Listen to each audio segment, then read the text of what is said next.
Welcome to Novara Live, where I have a brand new co-host in with me, independent journalist Barry Malone. Welcome to the show. Hi, Michael. Great to be here. Very pleased to have you on. You've had a very interesting career. You've worked as an editor at Al Jazeera. I'm a Reuters correspondent in Africa and the Middle East. You now write a newsletter on Substack called Proximities. So as it's your first time on the show, our audience won't have seen you on here before. Can you briefly sort of explain what your career about, what you're about, and those transitions between jobs, I suppose? Yeah, God, I hate talking about myself, but I'll give it a bash. I suppose my international career really started off at Reuters, where I was Ethiopia correspondent, African Union correspondent, Uganda correspondent, and I was up in Libya and Iraq and various different places. So I did that for quite a long time, which was great. But then at some point, Michael, you get a little bit tired, you get a little bit old, your beard turns grey, and you think maybe I should go behind a desk. So then I went to Al Jazeera, where I was managing editor of AlJazeera.com. And then after that, I ran a talk show, actually, a bit like this, a live talk show on Al Jazeera called The Stream. And then I came back to London to work for Reuters again, but as deputy editor-in-chief of the Thomson Reuters Foundation. And yeah, recently I've gone independent. I mean, I'm calling it independent. It could be unemployed. We'll see. But the reason that I did that was because I sort of want to focus on underreported stories, particularly non-Western underreported stories, which is what I do in the newsletter Proximities. So I'm trying to build a few projects around that, really, talking about underreported non-Western stories. And I would be lying if I said that the mainstream coverage of Gaza was not one of the things that also made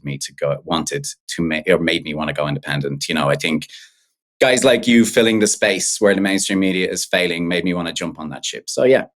Really, really interesting. This is actually one of the few shows where we're not going to talk extensively about Gaza. We are, though, going to take advantage of what your most recent deep dive was on, to talk about something very different, which is the war in Sahel, West Africa, or the Sahel in West Africa. So we'll be talking about that later. Also on tonight's show, we'll look at why the British right is now cheering on vigilantism and criminal damage. Plus, Steve Witkoff is adamant that Trump deserves a Nobel Peace Prize. I suppose Gaza might come into that particular story. As ever, if you'd like to support our work, you can sign up at novaramedia.com/support. Yesterday, Reform UK leader Nigel Farage announced his plans to deport 600,000 people from the UK in his first parliament if he wins the next election.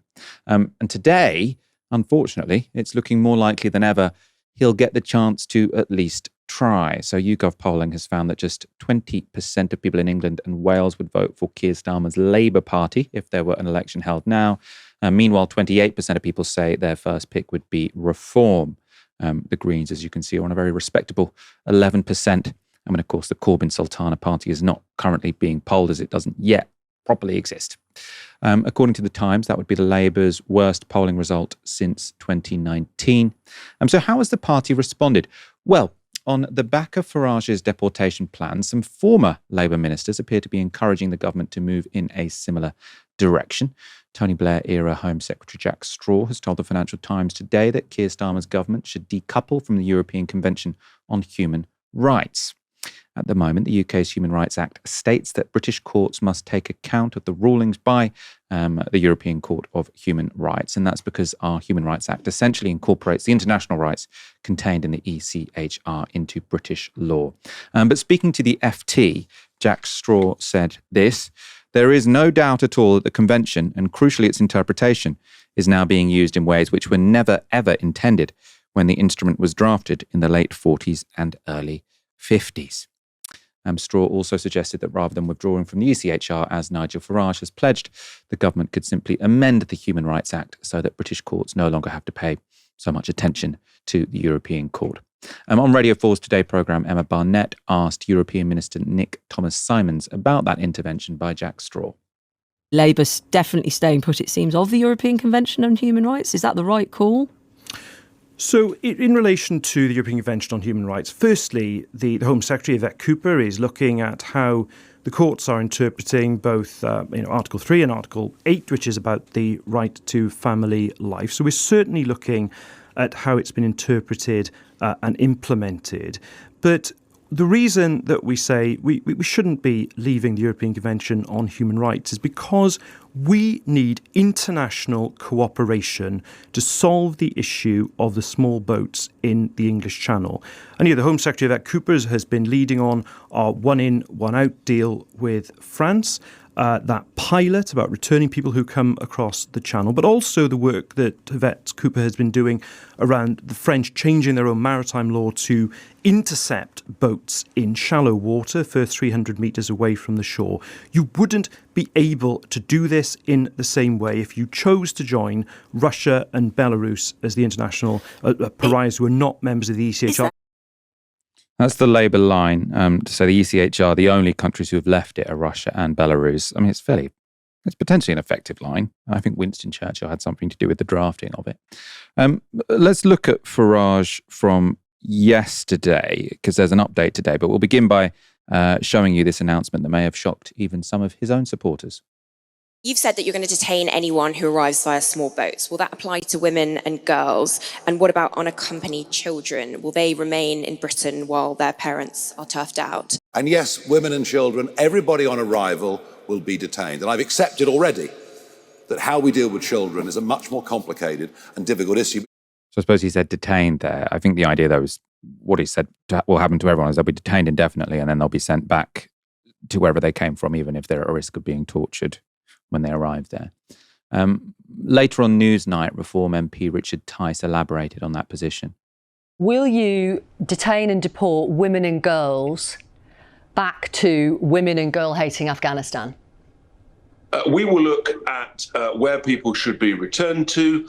And sometimes, do you know what? You have to do business with people that you may not like. To get a ceasefire in Gaza, you have to do business with Hamas. To get a ceasefire in Ukraine, you have to do business with Putin. It's very uncomfortable. It's not where anybody wants to be.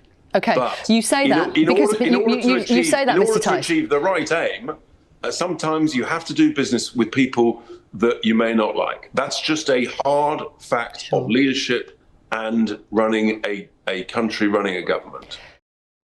Now, doing business with a government, which probably is always going to be necessary, whoever you're talking to, is quite different from putting a woman by force on a plane to Afghanistan, even if she's wanted by the government, which is what it seems like Reform have been suggesting. Although today Farage appears to have reversed that position to some degree. Richard Tice told LBC, and he suggested female asylum seekers should be deported to countries where their safety can't be guaranteed, countries like Sudan, where rape can be used as a war tactic. Are you saying that his comments were wrong? It won't be happening in the first 5 years of a Reform government. But was he wrong? That's just not our priority. So he's saying that won't be happening.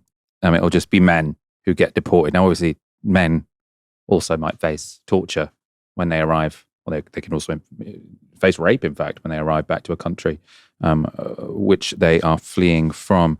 Barry, I suppose there is this debate going on within Reform and the media about women and girls and whether they should be deported on arrival.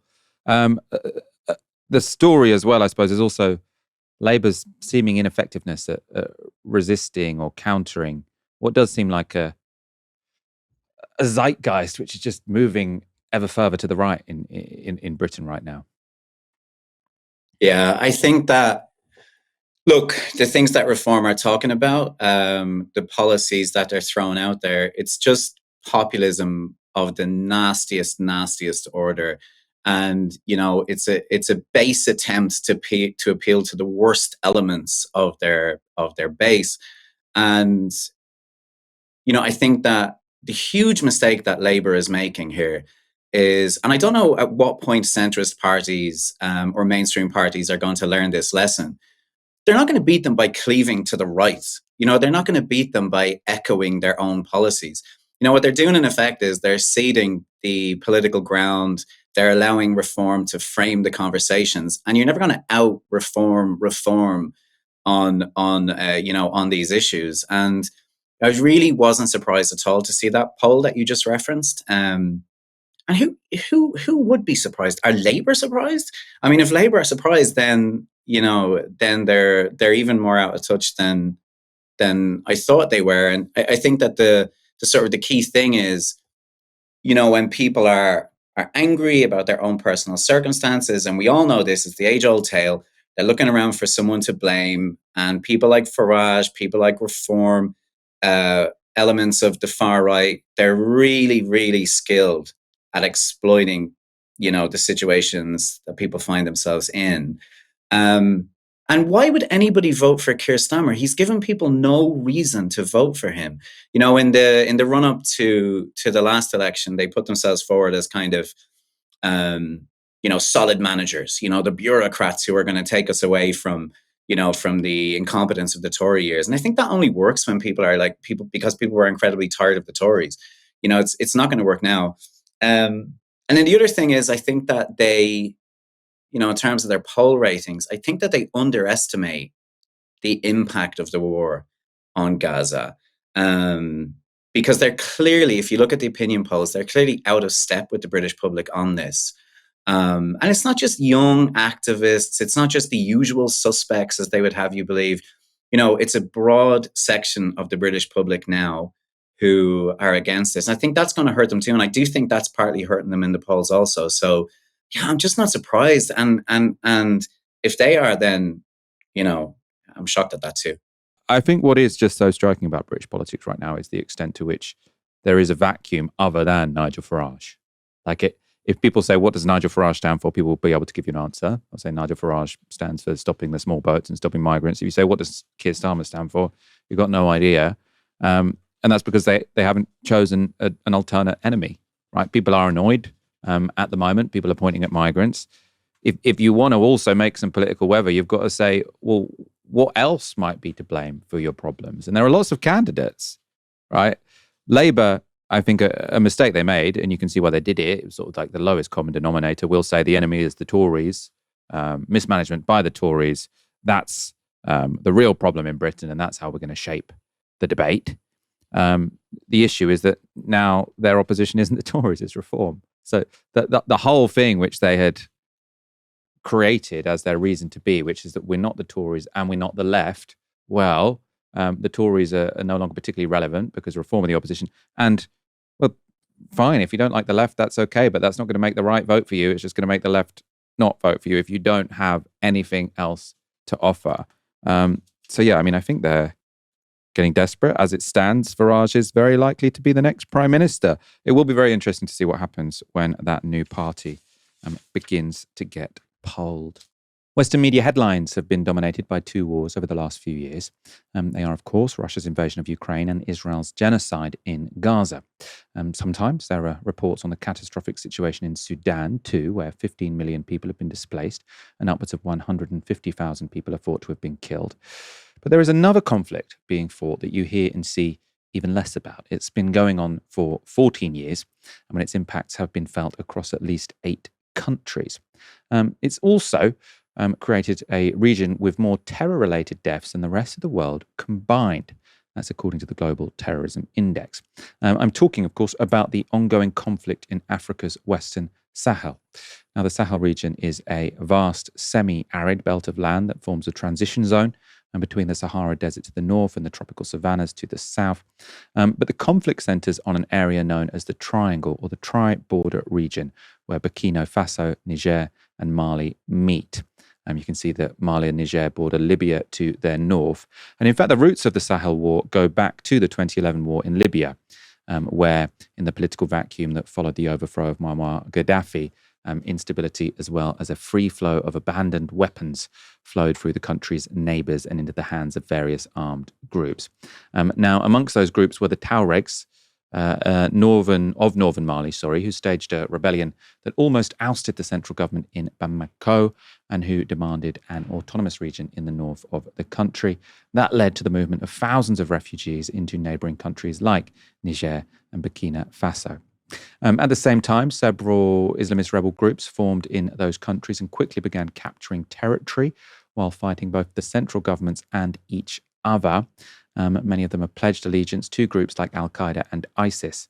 And while the fighting is largely focused in Mali, Niger and Burkina Faso, the tendrils of these multiple conflicts have spread across the region. And you can see the red areas here showing the spread of violent incidents since 2023. And you can see it goes over the borders into Nigeria, Benin, Togo, and Cote d'Ivoire.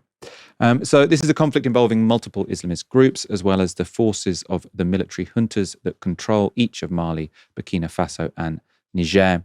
And there's also international involvement with France and Russia making their interests in the region felt. It's all incredibly complex, difficult to explain in 3 minutes. Luckily, we have Barry Malone to talk about it, though. As I said at the start, Barry, this is on your Substack. You do a deep dive every Saturday. Your latest one was in the Sahel conflict. Read it, very interesting. Why did you decide to focus on this? Well, like you say, because it's incredibly underreported. Gaza, Ukraine in the news every day. And yet, like you said, the Sudan and DR Congo sometimes also are there, but you never hear anything about the Sahel. And it's such a significant war, as you say, taking place across such a huge number of countries.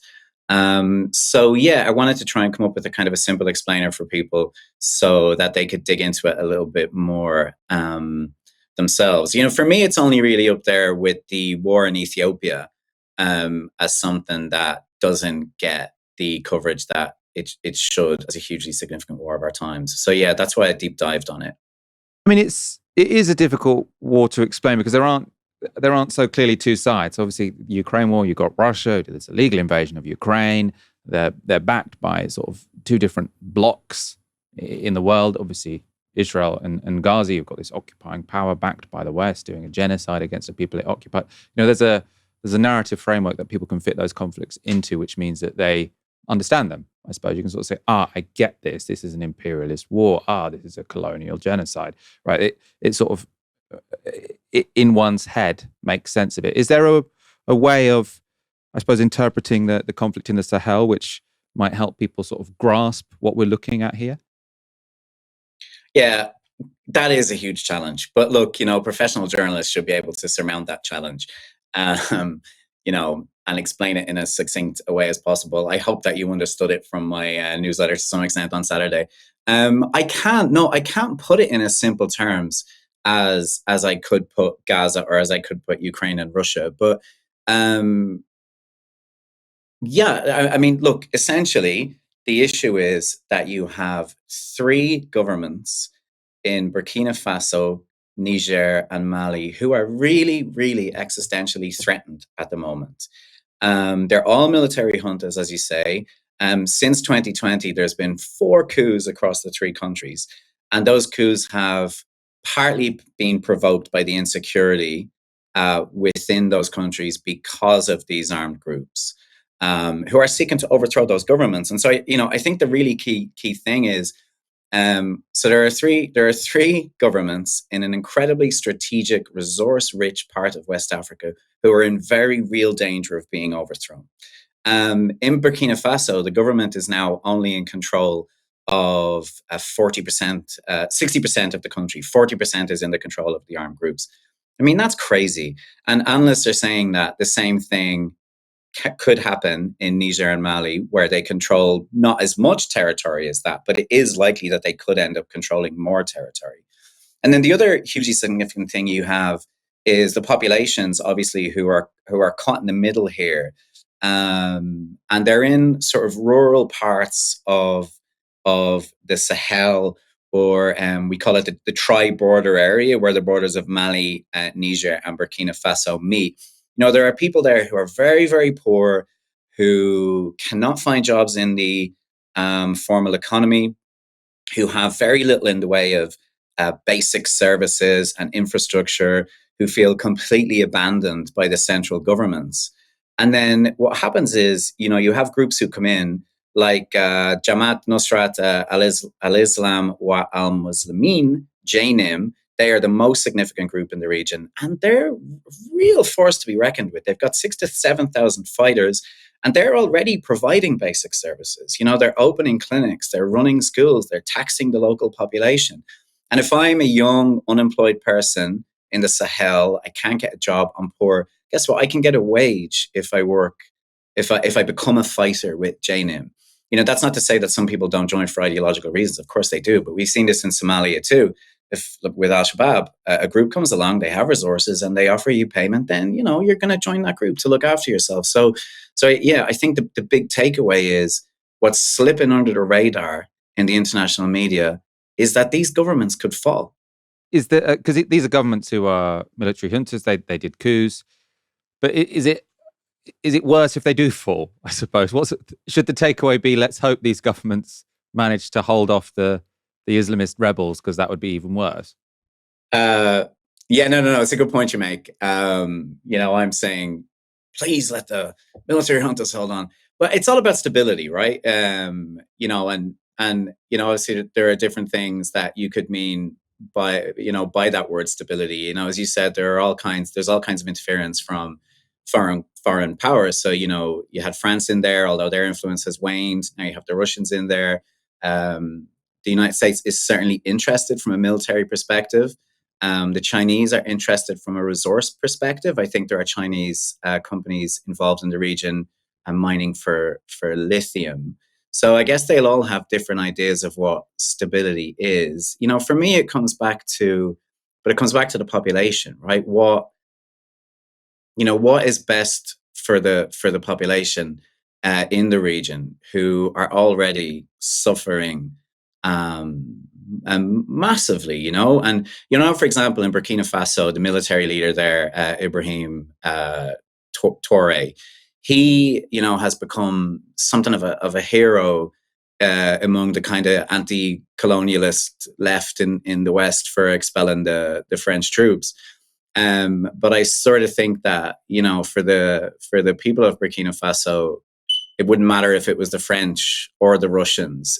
All that matters is they can get jobs and live in peace. So it's a hard question to answer, as in terms of what I think is best, because it's really hard to predict. But the French failed to stop the war. The three juntas have failed to stop the war, and the Russians are suffering massive losses actually. So they're failing to stop the war too. So that was the Wagner Group, I think. So I think all three of these countries, didn't they, kicked out the French, because these are sort of Francafrique, the African countries that were once colonized by France, and sort of France maintained a relationship with them.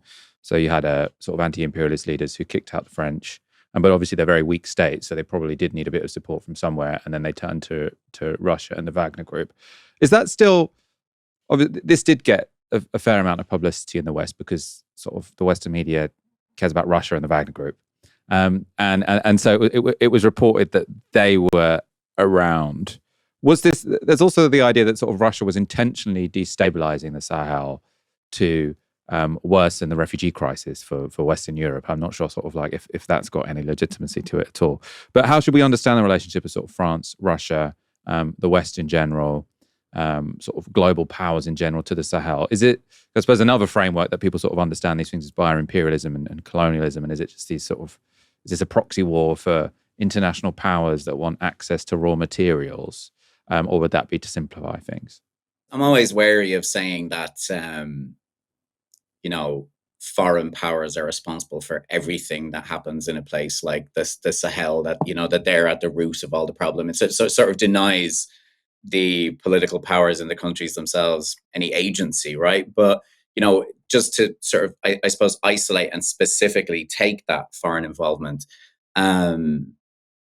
it is kind of a proxy war. I think there are two main things that the French, the Russians, the Chinese, the Americans are worried about. You're right. That's natural resources. Like I said, the Chinese are in there mining for lithium, and the French, who yes, are the former colonial power for all three countries. They're all about extracting resources from those countries. And I believe that as the former colonial power, they had sort of like first dibs on the resources of those countries. And there genuinely was a lot of resentment towards the French, because what they tend to do is and they have done since their former the countries that they once ruled over have gained independence, is to consistently interfere in those countries, some of the time to the great detriment of those nations. So I don't think it was an unpopular move to expel them. In terms of the Russians, I think they want a bit of both in terms of security, control over the region because it's important for security, but also natural resources as well. The Americans seem mostly interested militarily, and the Chinese seem mostly interested for resources. So there are kind of competing interests there. And as you say, there are weak states, and so they do need the help. And so I think that they're also kind of vulnerable to manipulation from these powers who are going in with their own agendas. And I suppose, sort of just to close this segment, why this could be so significant on a global level is because, I mean, we talk a lot on this show about sort of declining fertility rates in the West and so much of the world. This is somewhere where that absolutely is not happening. So you've got sort of 6.5 to 7 children for women in this region, a population across the Sahel of 400 million. In these 3 countries, I think it adds up to about 70 million. And 2/3 of people are under 25. So you can see how if you've got weak states, you've got militant groups, you've got not many jobs, you've got an incredibly young, growing population. Would it be sort of glib to say it's a bit of a powder keg? No, you can say powder keg. That's okay. Look, the youth of the population is already a huge issue in terms of, as I said, massive unemployment. People feel abandoned by the government, and groups like JNIM and Islamic State Sahel province are come along and offering them a wage. I can't make that point any stronger. You're offered a salary. Why wouldn't you? Obviously it's you join the group at great risk to yourself, but you need to eat. And so the fact that they're young, the fact that they're unemployed, the fact that they have no money, is already a huge factor here, because it's swelling the ranks of these groups. And like I say, JNIM has 6,000 to 7,000 fighters. That's huge. But if you look at the statistics, that population is only going to keep exploding. It's only going to keep exploding. And so again, it just makes the situation, it's gonna make the situation even worse, you can say, because again, you have this kind of like, what do they call it? Like an omni crisis, right? You have unemployment, you have poverty, you have the impact of climate change, you have all of the armed groups, and then you also have sort of like fighting between different tribal groups over cattle and stuff like that. So yeah, it's a real powder keg. And I think the thing that I said in my explainer, which I was sorry to say, is right now it's just really hard to see how this is resolved. And again, like I said before, and that's very worrying for the local population who are just caught up in all of this. Yeah, totally. We'll try and keep an eye out to see where this goes.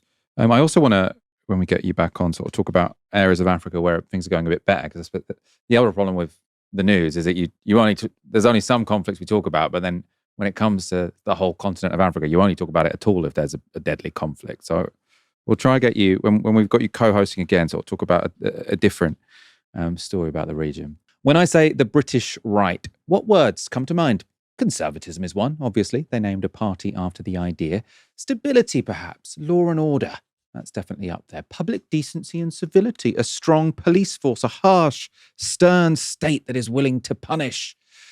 Now, you might not agree with those values, but not all of that is actively malicious. And when somebody defrauds your grandmother or assaults your friend, you certainly see the value in the law being applied swiftly and judiciously. But something strange is happening.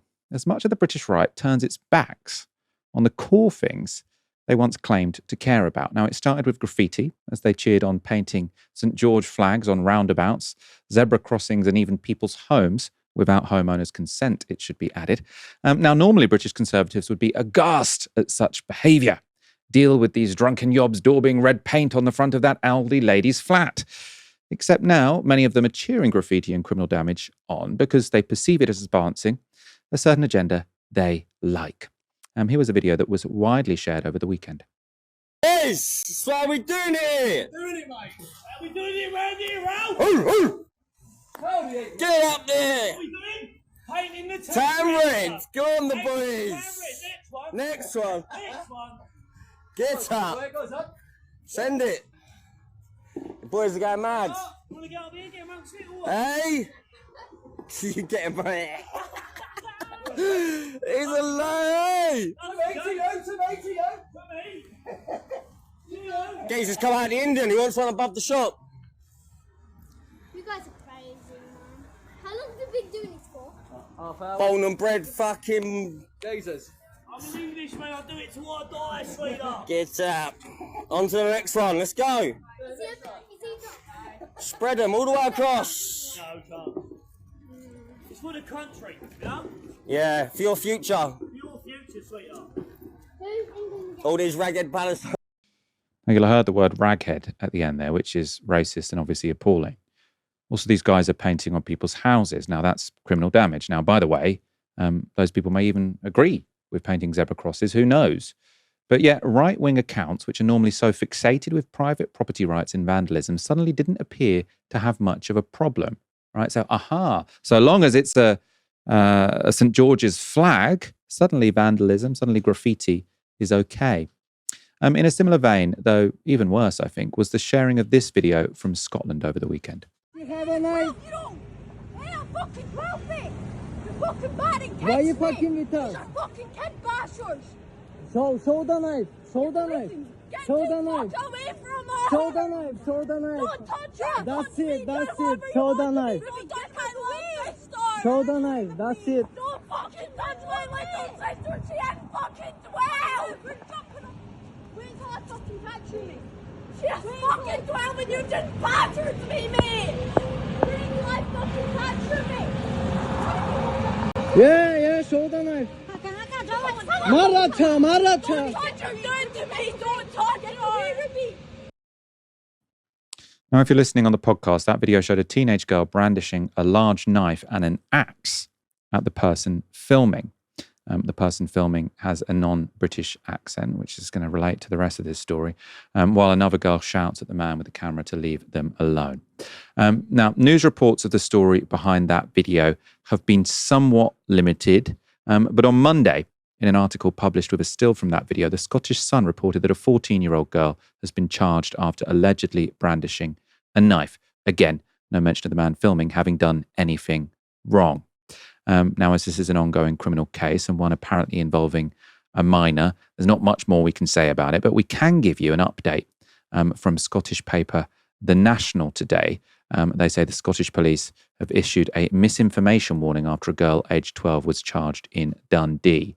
This is the statement from Police Scotland. We are aware of misinformation being shared on social media in relation to an incident where a Bulgarian couple were approached by youths in St Anne Lane, Dundee on Saturday, the 23rd of August 2025.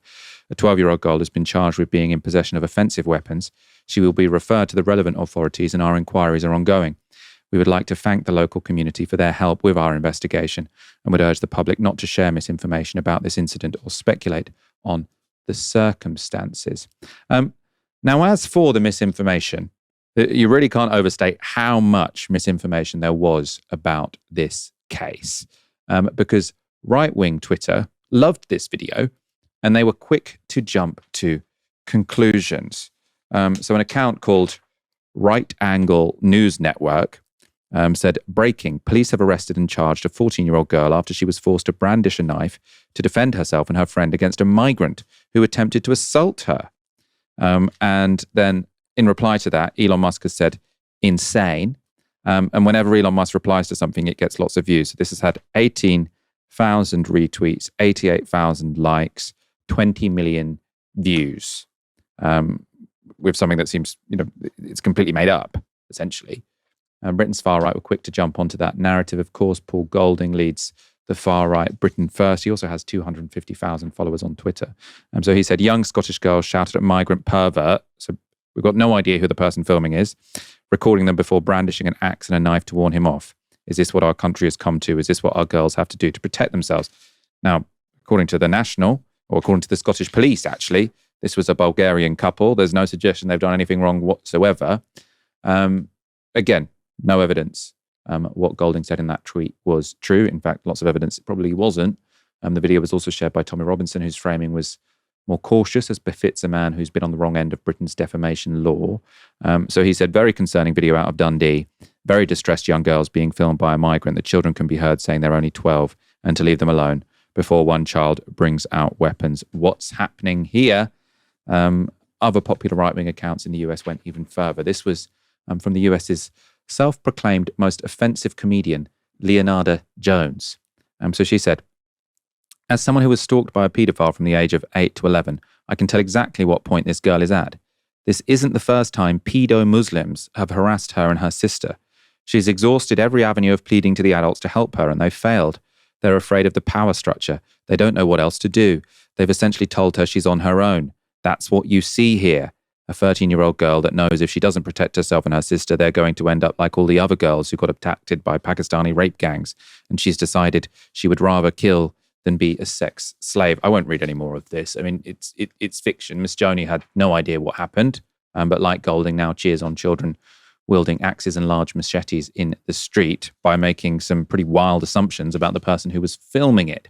Now, again, in case you're wondering why we're showing you all of these people, this isn't just a random Twitter account. Leonarda Joni has 230,000 followers.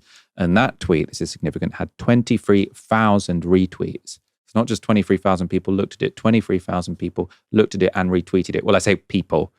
We've obviously got no idea what proportion of that is bots, but we can presume a significant number of those people were, or significant number of those accounts, let's say, were real people. And so this innuendo got spread far and wide. Actual US politicians amplified the claims too. So Republican Congresswoman Nancy Mace said this while posting the young girl staring into the camera while holding an axe and a knife. So she said, "Hero." Again, there were no facts known about why this girl was wielding an axe and a knife at the time. There still isn't, although the suggestion that this was a Bulgarian couple that they walked up to suggests it could have been. It could have been, again, we don't know, it could have been the case that the reason the man got out the camera to film it is because he saw a girl with a knife and an axe. And then what do you do when you see a camera? You think, oh, I've got to make an excuse for why I've got this knife and axe. Again, this is speculation. Beyond feeding a racist narrative, though, which all of these tweets certainly did, championing the wielding of axes and knives is not a great idea. Indeed, it was in Dundee, where earlier this year a doctor was stabbed to death, something which happened a few streets from where this incident occurred. The city of Dundee has been labelled by some as the violent crime capital of Scotland. So now we've got all these conservatives saying, isn't it brilliant to be wielding knives and axes? Because the only possible explanation for this is that there was some kind of migrant pervert who they were defending themselves from.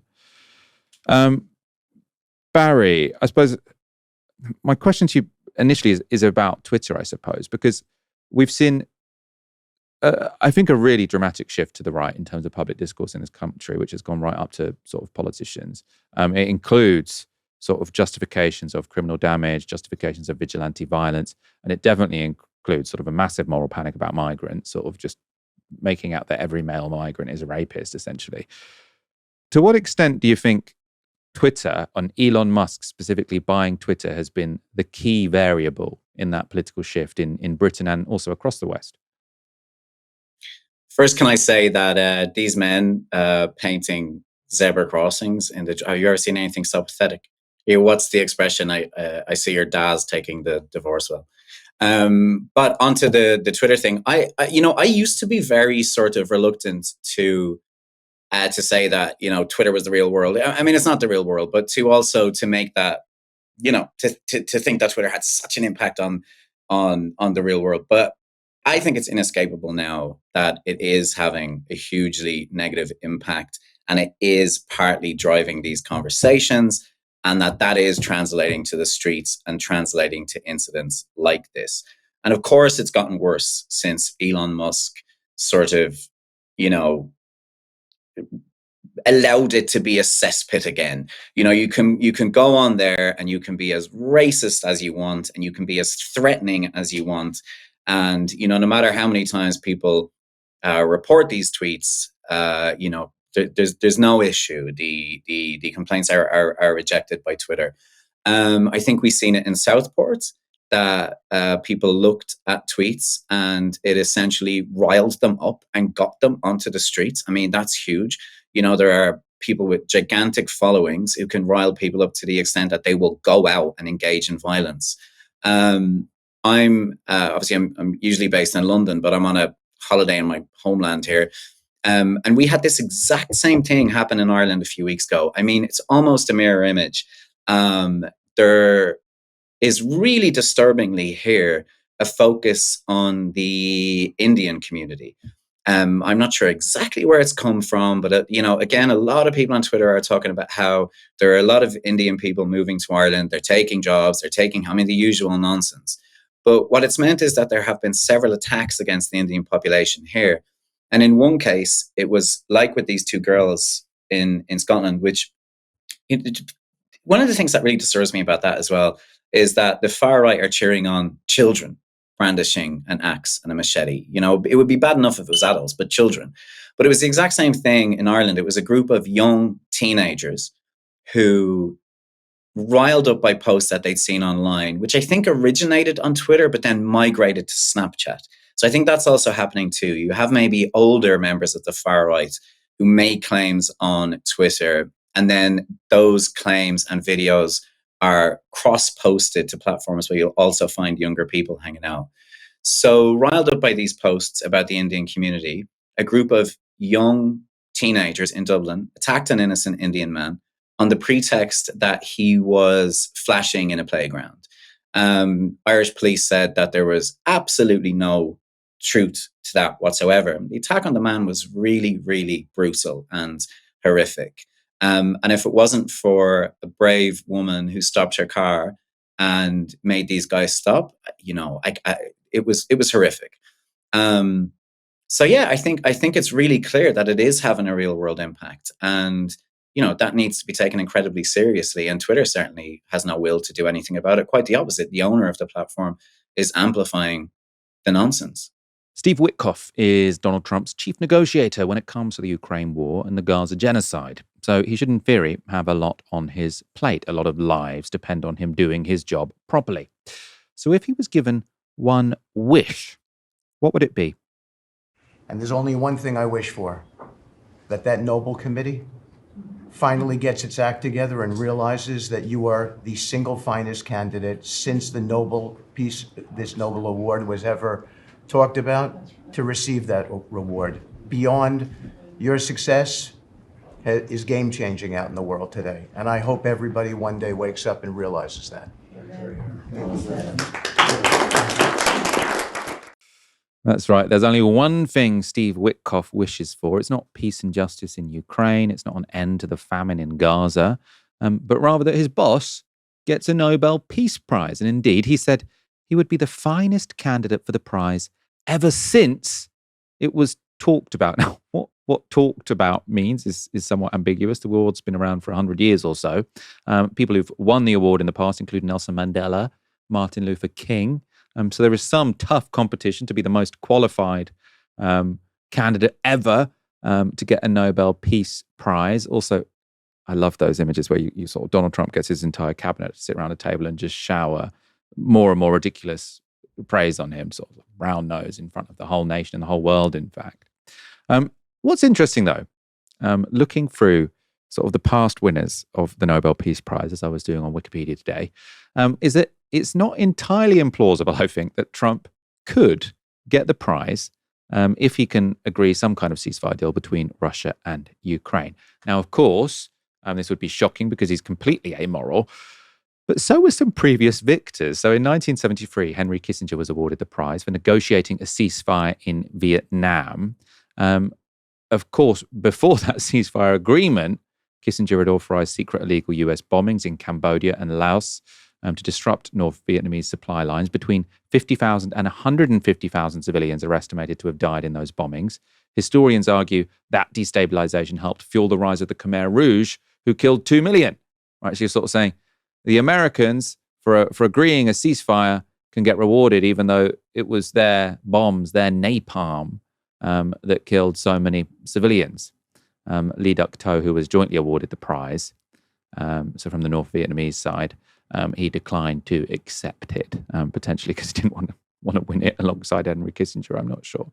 5 years later, the award was jointly awarded to Egyptian President Sadat and Israeli Prime Minister Begin for negotiating peace between the two nations. Again, the peace deal was and remains incredibly controversial as it exchanged land for peace without any promise of justice for Palestinians. So this was basically Egypt saying, "Okay, we'll treat you okay, Israel. We're over the Palestinian question."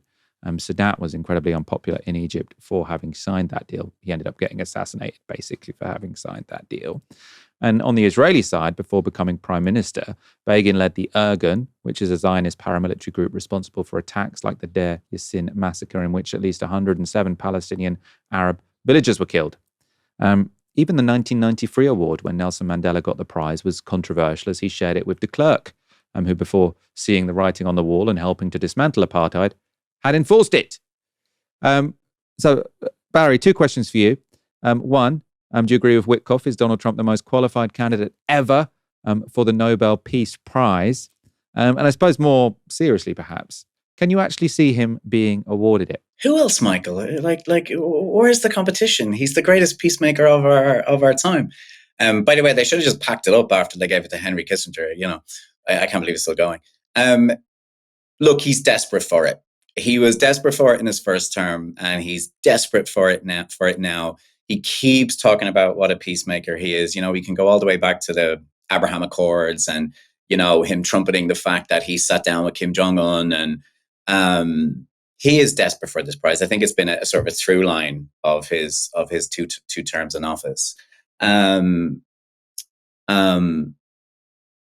he win it? I mean, well, I don't. Okay, so look, there are some terrible people who've won it before. And I think that even Barack Obama, you know what? When did Obama win it? He won it 8 months into his first term, I think. And he'd been nominated after just 2 weeks. And that was a total nonsense too. I mean, he essentially got it for making one touchy-feely speech in Cairo. And I do sometimes wonder if Trump wants it because Obama got it. There was another horrible recent one, or controversial recent one, which was the Prime Minister of Ethiopia, Abiy Ahmed, got it in 2019. Again, only about a year into his term, just over a year, I think. And then, you know, Ethiopia exploded into a civil war in which his forces were found to have committed all kinds of atrocities, which he denied all the way through. And now, you know, he's gone down in history as a Nobel Peace Prize winner. I suspect, though, that the Nobel Committee perhaps understand how toxic this would be for them, and, you know, what a massive, massive controversy it would be. I think they're smart enough to get that. And the other thing is, there was a piece reported a while back, I want to say it was in the Washington Post, where they said that 3 out of the 5 members of the committee have actually criticized him publicly. So that's a majority against, maybe. They would certainly look very hypocritical if they awarded it to him. So look, stranger things have happened. But Michael, if we're going to make a bet, I'm going to bet no. You know, maybe a more provocative question. So does the fact that someone like Henry Kissinger won it discredit it? Or is the genius of the Nobel Peace Prize that it is somewhat amoral? So it's sort of saying, whoever you are, if you make peace, you can have this kind of meaningless prize, this sort of meaningless thing to sit on your shelf. So it's sort of, so I suppose de Klerk is a good example, right? Where it's sort of like, instead of this award, sort of, I'm not saying he ended apartheid because he wanted to win the Nobel Peace Prize, but the fact that sort of that's a little perk of admitting defeat, I suppose, in his case. Is that a good thing where they sort of say, look, let's let bygones be bygones for the purposes of this award? If you have agreed some kind of peaceful outcome to any kind of conflict, you can win this award. And then I suppose Donald Trump is the most obvious example of where that seems to be having some impact. Like it does seem like he is more keen to bring about peace between Russia and Ukraine. Not that I think he's got particularly great ideas about it, but it's better that he wants that than he wants war, you know, for the sake of it. So maybe sort of having this award ceremony which says, we don't care who you are, what you've done. If you come to some peace agreement, we'll reward you. There's something kind of, I suppose, realist about it in saying, let's not be highly strung about who we can or cannot celebrate. Peace is peace and it's good. I guess I see that argument. No, I do. I get what you're saying. It kind of reminds me of, you know, the Time Person of the Year, where, you know, they've put some sort of atrocious people on the cover, but I guess on the proviso that they've been, a really big newsmaker that year, somebody who's had, a very significant impact in the world that year. So yeah, maybe. But if there is peace in between Russia and Ukraine, shouldn't it be? God, that's worse. I was going to say, shouldn't it be Putin? Shouldn't it be Putin and Zelensky who get it? I don't know, Michael. You're putting me on the fence here, but no, I still don't want him to get it, and I still don't think he will get it. Can you give it to somebody based on one conflict, right? Because if you look at Trump's impact on other conflicts, right? Like, could we award Trump the Nobel Peace Prize for being involved in brokering peace between Ukraine and Russia, while also, being lockstep with Israel in a genocide in Gaza? Do you only evaluate the person based on one achievement, or do you evaluate them sort of in the round? Because if we're evaluating him in the round, then he certainly doesn't deserve the prize. Well, I suppose the argument I was making is that it seems that it specifically doesn't consider them in the round because Henry Kissinger won it. So he won it for coming to that ceasefire deal with the North Vietnamese, even though, again, they kind of did it because the writing was on the wall. But it was 1973. That's the same year, wasn't it, that the Americans backed the overthrow of Allende in Chile. So sort of the same year that he went to pick up this award, I think he was instrumental in backing the overthrow of a democratic government in Chile. I mean, maybe the realist argument, the Nobel Peace Prize committee should have said, Kissinger, you can have this as long as you pull back the CIA from overthrowing that democratic government in Chile. We'll give you maybe they could be a bit more ambitious. But do you know what I think? Like, there's also part of me that thinks that the more we talk about this, the more it feels like the prize is a bit of a nonsense. Yeah, I mean, the prize is a bit of a nonsense. But maybe it does more good than harm. I suppose that's the suggestion I'm maybe provocatively making. Who knows? I think the fact that Donald Trump wants the Nobel Peace Prize is good. Not that I think he should win it, but I think the fact that he wants it is better than if he was angling for. I mean, Time Person of the Year, the incentives for that are terrible because all you have to do is do something dramatic. So Hitler was the Time Person of the Year. I know. Because it was a big deal. I think it's better to incentivize people to make some kind of peace deal, however shoddy, than to just be the biggest deal one can possibly be. I mean, he's very distracted by shiny things, and he wants shiny things. And I guess if the shiny thing he wants more than any other shiny thing is the Nobel Peace Prize, then that's good. Yeah, perfect. We've agreed. Nobel Peace Prize is it's good that Trump wants it, but he probably shouldn't get it. At least unless he pulls off something quite dramatic. Barry Malone, it's been a pleasure having you on for the first time. We'll definitely get you back on and mine your insights into parts of the world we don't talk about enough. Thank you everyone for tuning in, and we'll be back tomorrow at 6 p.m. For now, you've been watching Novara Media. Good night.